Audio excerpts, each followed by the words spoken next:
दुर्भाग्य था इस देश का कि गोवंश नष्ट हुआ। अंग्रेजों ने गोवध की परंपरा आरंभ की, फिर देश स्वतंत्र हुआ, उसके बाद भी गोवध बढ़ता चला गया। और अब स्थिति ये है कि पूरे भारतवर्ष में सभी प्रांतों में स्थित जो भारतीय देसी गोवंश है उसकी सेवा, उसकी सुरक्षा कैसे हो, यह एक अत्यंत ज्वलंत प्रश्न सबके सामने। जो भी गो सेवा के इस पवित्र कार्य में लगे सबके सामने है। और जब से ये वैश्विक महामारी का संकट पूरे संसार पर आया है, देश का व्यापार व्यवहार थम सा गया है, आर्थिक हानि भी बहुत हुई है, हो भी रही है।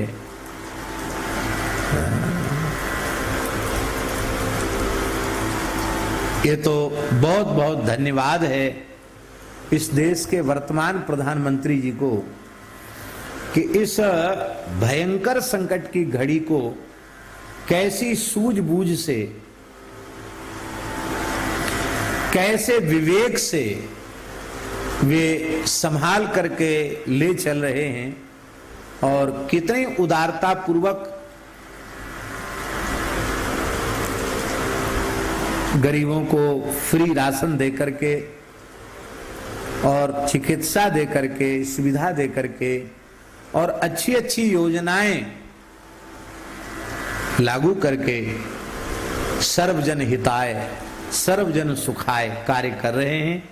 निश्चित ही ये देश के लिए सौभाग्य की बात है कि इस विकट काल में एक ऐसा कुशल प्रधानमंत्री और ऐसा कुशल उनका समर्पित मंत्रिमंडल इस देश को प्राप्त है, जिससे ये संकट की घड़ी में बहुत अच्छी रीति से देश बाहर निकल भी रहा है और भगवत कृपा से निकल भी जाएगा। इसके लिए हम बहुत जितनी प्रशंसा करें उतनी कम है, लेकिन एक बात से हमें बहुत अधिक असंतोष भी है और केवल हमें ही नहीं पूरे देश के गो भक्तों में एक बात से को लेकर बहुत असंतोष है। वो असंतोष इस बात का है कि इस भीषण काल में माननीय प्रधानमंत्री जी को राष्ट्रीय आपदा कोष से गोवंश के संपोषण के लिए भी एक राशि उदारता पूर्वक निकालनी चाहिए, क्योंकि इस विकट परिस्थिति की सबसे अधिक मार यदि किसी पर पड़ी है तो वो गायों पर पड़ी है। और गोवंश कितना प्रभावित हो रहा है इससे, ये गो सेवा में लगे हुए लोग अनुभव कर रहे हैं।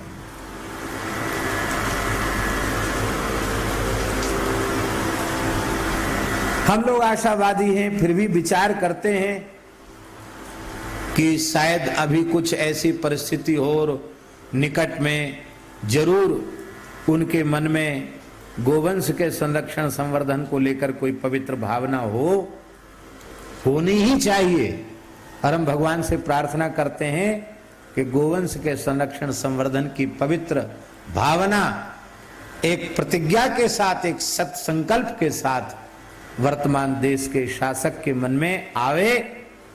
और भारत की धरती सद्यः गोवध के कलंक से मुक्त हो। हमें बहुत प्रसन्नता है